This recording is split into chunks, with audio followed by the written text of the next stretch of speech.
这次关乎我们火星山的面子。啊，境界不超过你2。怎么了？诺瓦，还有一个叫梦，简直是做梦。2。哼，不。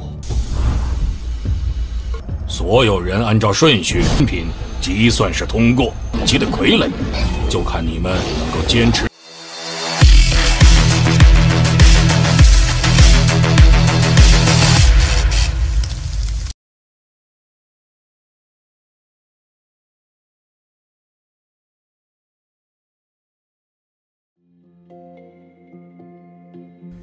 Halo semuanya, selamat datang di Ruang Sinema. Bagaimana kabar kalian semua? Semoga selalu sehat dan baik-baik saja. Sesuai jadwal, jadi pada hari ini kita akan kembali melanjutkan series Donghua Supreme God Emperor episode terbaru, yang mana ini adalah episode 455. Bagi yang mau bergabung dan series ini, kita sudah sediakan playlistnya. Jadi kalian bisa mudah mencari di mana episode awal dari series ini. Tapi sebelum kita mulai episode terbarunya, kita akan melihat dulu apa saja yang telah terjadi pada episode sebelumnya, tepatnya pada episode 454. Sebelumnya, Muyun telah memberikan pelajaran kepada Tuan Chan, yang mana dia hanya dalam satu kali gerakan saja dapat menghabisi mereka semua. Setelah semua itu, Muyun dan Niwa pun pergi ke Gunung Huaxing. Dalam perjalanan itu, Niwa menceritakan tentang rumah surgawi 5 elemen, yang mana tempat itu merupakan area sentral di antara seluruh wilayah di sini. Bahkan tidak ada satupun dari 5 sekte besar yang mampu berurusan dengan mereka. Sebab beberapa tahun yang lalu ada sosok kuat yang telah muncul di rumah surgawi 5 elemen, dan dia itu mengalahkan para ketua dengan begitu mudah. Sosok ini berencana untuk mencari seorang penerus, jadi dia itu memilih para murid jenius. Setelah semua itu, kita pun dibawa ke Gunung Huaxing, yang mana ada murid bernama Chen Jiu yang sedang asik bermesraan dengan gadis bernama Hao Mei'er. Para murid menjadi begitu iri dan apa yang dia lakukan saat ini. Sekarang kita akan melanjutkan episode terbarunya. Chen Jiu agak kesal karena kesenangannya dihentikan. Dia pun segera membaca surat tersebut yang seketika saja membuatnya begitu terkejut. Hao Mei'er penasaran apakah isi surat itu sampai-sampai membuat Chen Jiu bergetar. Tentu saja ini adalah surat mengenai kematian Tuan Chen, ayah dari Chen Jiu. Ia juga tahu kalau ini adalah ulah dari Niwa dari Niu Chun dan juga pria bernama Muyun. Selain itu mereka juga sedang menuju kemari. Namun bagi Chen Jiu, mereka berdua tidak akan dapat masuk ke Gunung Huaxing. Chen Jiu tidaklah berencana untuk menghabisi mereka, namun memilih untuk menyiksa mereka dulu sampai-sampai ini jauh lebih mengerikan daripada kematian. Tapi sebelum melakukan semua itu, Niwa akan bersenang-senang dulu dengan Hao Mei'er. 怎么了？诺瓦，还有一个叫梦，简直是做梦。2。哼，不。 Sino berpindah kepada kelompok Muyun yang saat ini tengah beristirahat dulu sambil memulihkan kekuatan. Muyun sadar betul kalau ada beberapa harta dalam jiwanya yang harus diperbaiki dahulu. Niwa pun memanggil Muyun karena masakan sudah selesai dihidangkan. Muyun menanyakan perkembangan latihan dari Niwa, yang saat ini dia sedang mempelajari teknik tarian dan tinju naga yang Muyun berikan. Hanya saja ini terlalu misterius baginya, jadi Niwa hanya mampu melakukan 3 gerakan saja. Muyun pun memintanya untuk terus berlatih, sebab teknik tinju ini adalah yang terbaik dari tingkat mendalam. Untuk Niwa sendiri, mempelajari 3 gerakan sudah cukup bagus untuknya.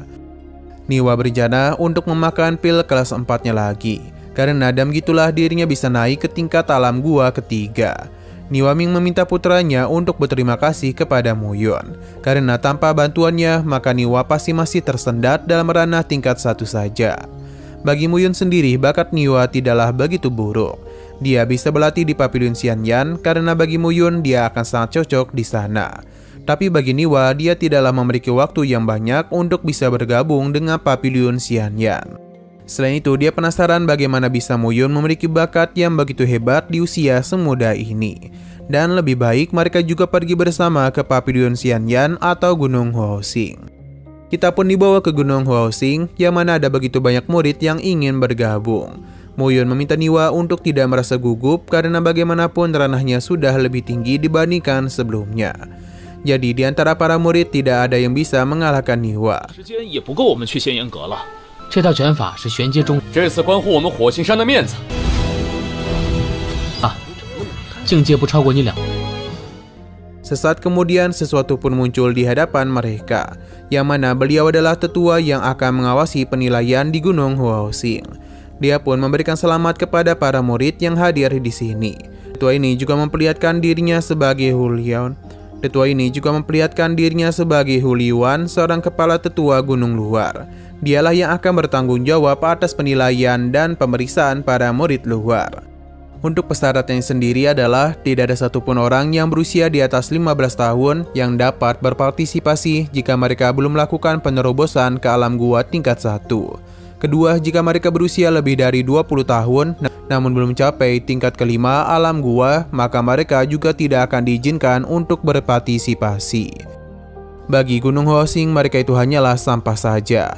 Jika mereka memang memiliki kemampuan, maka Gunung Huaoxing akan memberikan sumber daya melimpah untuk berkultivasi. Jadi dia pun mempersilakan para murid yang tidak layak untuk meninggalkan Gunung Huaoxing. 我火星山不养废物。20岁以上滚出火星山。 Setelah beberapa murid yang tersisa, tetua Huao pun membawa mereka untuk masuk ke Gunung Membara, karena di sanalah penilaian dimulai. Tetua Huao tidak akan bertanggung jawab pada penilaian kedua. Jadi dia hanya bertugas untuk membawa para murid saja agar bisa segera berpindah. Baru saja tiba, Muyun sudah merasakan betapa melimpahnya sumber api di sini. Jika Muyun berlatih beberapa dekade di situ, maka api penyelamatannya dapat tumbuh ke tingkat yang menakutkan.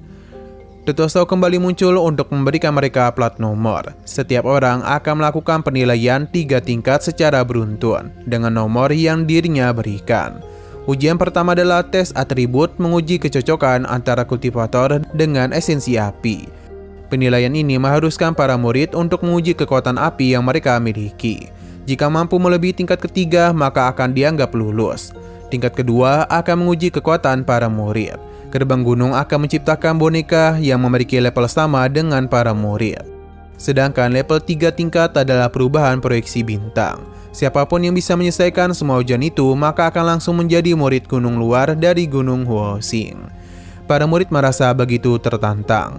Akan tetapi mereka ingat kalau murid yang berada di tingkat ketiga pasti akan menjadi jenius di kota awan api. Selain itu, rumor mengenai seorang murid yang berada di Gunung Huaoxing berkata kalau tingkat ketiga adalah yang paling sulit, karena mereka diharuskan untuk mengubah susunan formasi. Jika tidak hati-hati, maka yang ada mereka akan dalam masalah besar. Bahkan paling mengerikannya adalah kematian. 所有人按照顺序品即算是通过，级的傀儡就看你们能够坚持。 Niwa tahu betul kalau kemampuan pengendalian api milik Muyun sangatlah hebat. Setidaknya itu pasti berada di kelas 4. Niwa agak khawatir kepada dirinya sendiri karena pengendalian apinya paling baik berada di kelas 2. Muyun menenangkannya karena dia akan memberikan bantuan kepada Niwa. Seketika saja Niwa pun bisa merasakan kalau dirinya sudah lebih peka terhadap api yang sebenarnya. Dia pun penasaran bagaimana hal ini tiba-tiba terjadi. Muyun tidak menjelaskan dan kita pun diperlihatkan dengan penilaian yang saat ini para murid lakukan. Ada salah satu dari mereka yang baru mencapai level 2 saja. Setelah beberapa saat, kini adalah giliran dari Niwa. Ia sama sekali tidak takut dan sudah bersiap untuk melakukan penilaian. Tapi lagi seru-serunya, episodenya pun harus bersambung dulu. Namun sebelum kita akhiri, seperti biasa kita akan melihat preview bagian selanjutnya. Terlihat kalau Muyun tengah melakukan ujian kedua, namun ini tidak akan semudah yang orang-orang kira, sebab Chen Jiu berniat untuk melakukan sesuatu. Para juniornya pun penasaran mengapa ia melakukan hal tersebut. Terlebih lagi Homier telah menunggunya. Namun Chen Jiu ini ingin memastikan kalau Muyun akan mati pada hari ini juga. Boneka api ini telah dia hubungkan dengan kekuatan ilahi Chen Jiu. Jadi dia bisa menjamin Muyun akan kalah dalam 1 kali serangan saja. Dengan kehadiran Homier di sisinya, maka akan membuat para tetua tidak akan berani berbuat macam-macam kepadanya.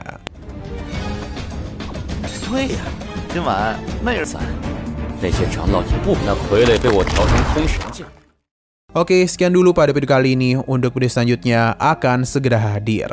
Jadi bagi kalian yang ingin mengikuti series ini, langsung saja klik subscribe dan aktifkan loncengnya. Terima kasih yang sudah menonton video sampai habis. Jika kalian suka pada video ini, klik like dan share ke teman-teman kalian tentang channel ini. Dan ditunggu aja kelanjutannya. Oke, sampai jumpa di video selanjutnya.